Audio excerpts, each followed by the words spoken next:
En esta Semana Santa, la Semana Santa de la Peste, han sido dos las noticias relevantes en el ámbito de la Iglesia. La primera ha sido precisamente que en muchísimos sitios no se ha podido celebrar los actos de Semana Santa con la gente, con el pueblo de Dios. Se han tenido que hacer a puerta cerrada, transmitiéndolos en muchísimos sitios donde se ha podido por algún tipo de medio de comunicación. Y la segunda noticia ha sido la absolución de parte del Tribunal Supremo de Australia del cardenal George Pell. Lo del cardenal Pell ha sido un caso de injusticia tan evidente que ponía en entredicho la honestidad de la justicia australiana. El tribunal que le condenó 2-1, por cierto, era un tribunal de 3, en el caso del tribunal que le ha absuelto era el Tribunal Supremo de Australia y estaba formado por 7 miembros, el tribunal que le condenó 2-1, porque uno de ellos dijo que era una cosa absurda esa condena, se negó a tener en cuenta los 20 testigos que presentó la defensa. Condenaron a un señor por supuestos abusos adolescentes. Uno de ellos ya fallecido, pero la madre del fallecido dijo que su hijo nunca le había dicho que hubiera ocurrido nada.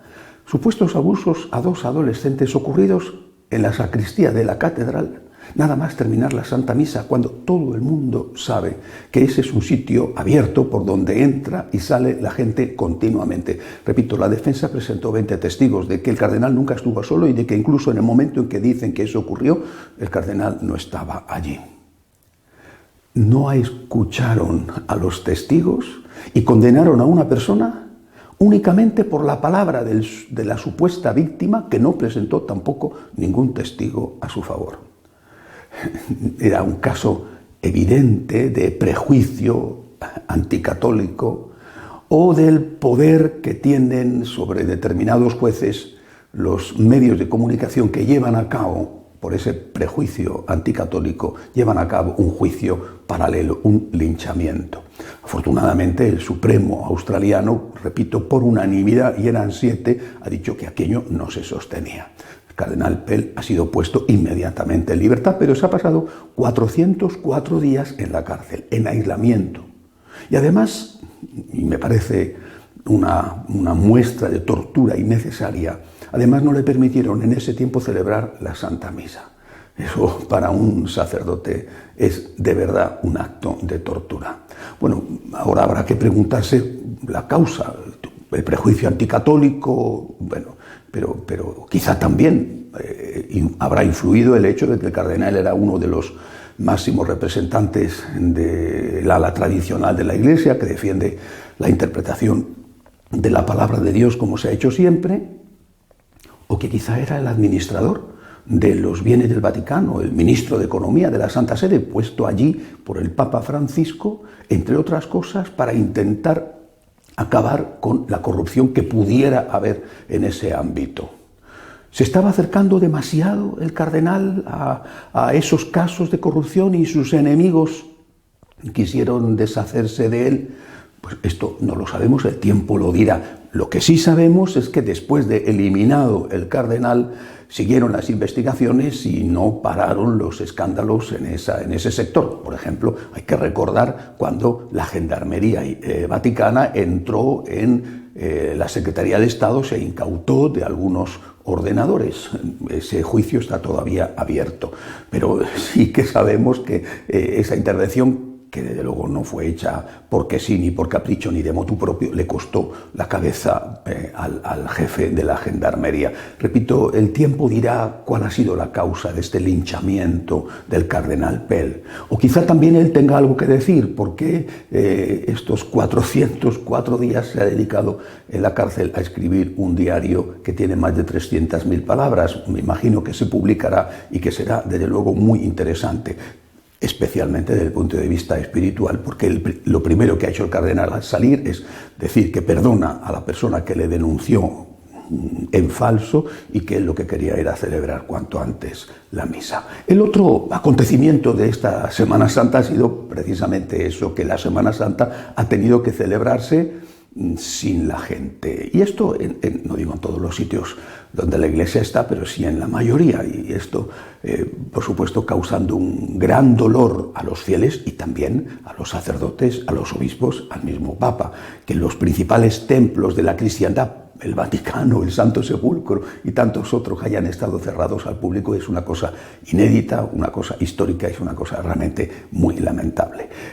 Aquí la culpa la ha tenido la pandemia, o sea, no es que sea el complejo anticatólico, pero hay que decir que al menos en algunos sitios sí puede haber ocurrido alguna extralimitación por parte de las autoridades públicas. Eso también habrá que estudiarlo, pero cabe esa posibilidad. Por ejemplo, pienso en lo que ha ocurrido en la ciudad de Granada, en España, en cuya catedral estaba celebrando el arzobispo el oficio de Viernes Santo con 20 personas distribuidas en una catedral inmensa donde caben 900, bueno, y que entró la policía, interrumpió el oficio, sacó a la gente con amenaza de que si no los iban a denunciar, y el arzobispo se quedó solo terminando de celebrar el oficio de Viernes Santo. Es decir, repito, será la justicia la que diga si hubo extralimitación o no por parte de la autoridad, pero la realidad es que tú puedes ir a un supermercado o a un estudio de televisión, porque ni los supermercados ni los medios de comunicación donde se reúnen en un ámbito mucho más pequeño que una catedral gigantesca como la de Granada, esos no han parado sus actividades. Se ha considerado la alimentación y la información o el entretenimiento como cosas vitales e imprescindibles. La asistencia a la Santa Misa no.